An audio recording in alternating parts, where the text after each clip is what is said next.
What are 3 things you believe that you need to be happy in this world today? I don't think that men should ever consider how happy they are. I think that for a man, the paradigm of analyzing yourself based on your mood is an incorrect way to approach life. I don't think it makes you competitive. I just don't think it makes you competitive. I feel like as a man, life is ultra competitive and you're constantly competing against other men, whether you realize it or not. The girl you want, other men want. If you get her, it's a competition. The dollar you want, other men want. If you get it, it's a competition. The status you want, other men want. If you get it, you won the competition. Man, life as a man is hyper competitive, and you need to build a mindset that allows you to compete at the highest echelons and the highest levels. And in my experience, the people who compete at the highest levels are not people who have any concern or care for how they feel on the day. You are a man with duties. You're a man with responsibilities. You must perform. You have things you must do, and you must do them regardless of how you feel. When things go wrong, or I'm feeling things I don't want to feel, or bad things are happening, that's when I'm like, okay, I currently cannot sleep. I've completed the day's tasks. I've tried to go to bed. I can't sleep. More shit has to be done. That's when the amazing things happen in my life.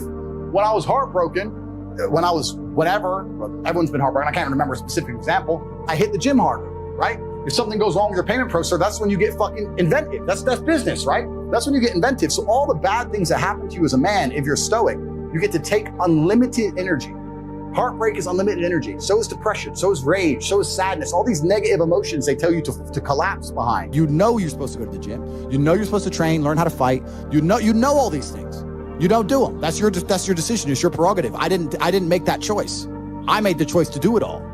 I decided all of that. That every single man watching this can do the exact same thing, which is why I have very little pity when I do these streams and people think I'm arrogant or I'm rude to people, or even to you earlier when I was making jokes and I've been joking with the girls, You're saying good, drink the bro. soy latte. I'm not. Yeah. Of course, and I know we're only joking, right? But the point is, that's a conscious decision you made. I would never make fun of someone who hasn't got a choice. I wouldn't make fun of someone born with one arm. I have a choice, though. But if you've made a fucking decision to be less than you should be, then I believe you should be mocked for that decision. I agree. I feel like, because like you're not living up to your full potential. Like it's your choice to basically not live up to your full potential. If you want motivation to push hard in your business, if you were happy and excited every day, you'd work harder. So how do you become happy and excited? Well, you have to be the man. How do you be the man? We've got to be strong. Ta-da! It's all linked. Comes down to you. Yeah, it comes down to you. Yeah. It's all linked. So if you wake up every day and look in the mirror and go, I'm strong as an ox. Look at this. I'm built like Hercules. I'm about to go make some fucking money. That's different than waking up and going, out of breath out the shower and shit. You know what I'm saying? So there is definitely a link. I think physicality is linked to everything. I don't think you can deny that. Physicality is linked to everything in your mind. I couldn't be me if I wasn't so fucking strong. I couldn't be me. I know I'm an objectively strong man, and it makes me happy. I say this all the time, every single mental health month. Depression's the worst thing in the world, it's disease. You think you're helping, you're doing the opposite. Stop telling people that they can't fix it. Stop telling them it's a disease that's not their fault, and start telling people, look, if you work hard, you can feel better. You're depressed now, but if you go to the gym and you work out and you train, you get a good body, you start getting social, you get some friends, go to some social clubs, start to meet people, start to do things, you will feel better. That is far more healthy than talking about it's a disease we can't fix, take these pills. The gym has been proven to fix more depression than antidepressants. This has been proven, this is statistical. So when I say depression isn't real, people say, what you're saying is dangerous and you're gonna hurt people. I'm trying to help people. I'm trying to wake people the fuck up. If you're watching this and you're depressed, go to the gym tomorrow morning. And I guarantee you, if you're, no matter how depressed you are, if you're considering suicide, promise me this, get a 6-pack first.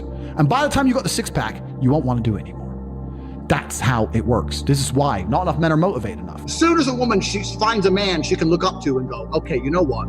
This motherfucker's taught, he's smart, he's strong, his life's in order, he's never fucking up, everything's on track, he's never messed up, he's never had that big rehab moment, he's not an alcoholic, he's never done drugs, his life is completely in order, and he's a multimillionaire and everything's on track for him. And he knows more than me about everything. I'm just gonna shut up. They like that. They like saying, okay, he's the man. So it's not even a problem for me in that respect. And it's not an act I put on. A lot of these guys in the, I don't know, male space are pretenders. So they pretend to be something. I am the man and she is the girl, but they're all full of shit. I've proved my point a million times over. You can YouTube me and you see me whoop asses. I've proved it. So my relationship with women is I absolutely adore women, but I do not see them as my equal because I don't think they're capable like a man is. Bruce Lee says, be like water. And people see that as be fluid and just go with the flow. I disagree. If you're like water, you're necessary for life. You are scary when you're enraged. You're powerful. You're beautiful when you're calm. You're so many things when you're like water, right? So if I'm enraged, it's like water behind a dam. You just got to put the dam in place. And you got to get the turbo, the hydroelectrics put in. Don't tsunami your life. Put the energy somewhere. I find it amazing that people will sit there and spend all their time upgrading that character, making as much money as they can, getting the best guns, getting strong, getting some hoes, meeting important people, getting the best car. They'll do all that in a game, but they won't do it in real life. I find that incredible. Like, my life is GTA. I don't need to play a game for GTA. If I want a gun, I'll fucking buy it. If I want a car, I'll fucking buy it. I want a bitch, I'll get her. It's me. I am GTA. I don't see why people play the games. They play the games because they're scared of loss. Because if you die in the game, you get another chance. If you lose in the game, you get another chance. In life, you get one shot. Damn, that's... But if you get some balls,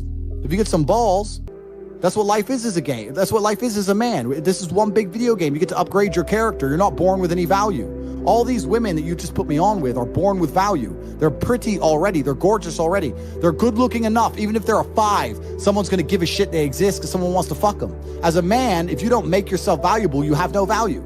You have to get up and do it. Just like a video game, you start with fucking 0. You have to decide if you want to complete it. You have to upgrade your character. There's only one thing on the planet you actually have control over. You can't control the weather. You can't control your health. You can get a brain aneurysm or a heart attack. You can't control other people. The only thing you can actually really truly control is what you think. That's the only thing you can change in real time. You can be thinking of red and change it to blue. So why are you not controlling your own mind? It's your asset. It's your ally. It's your friend. Why would you make an enemy out of the only thing you have control over? I refuse to do that. It doesn't make sense to me. The worst thing on earth that could happen to a man could happen to me. And I guarantee you, I would still label myself happy.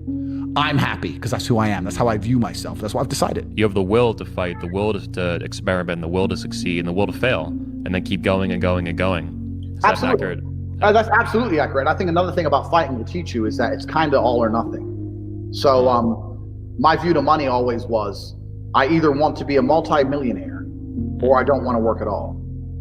So my view is very much like, I'd rather have my freedom and train and just bang girls on the beach in Thailand and live off $20 a day so I could afford noodles than work and be some middle income, go to work every day, sit on the motorway. I can pay my bills. I don't have much left.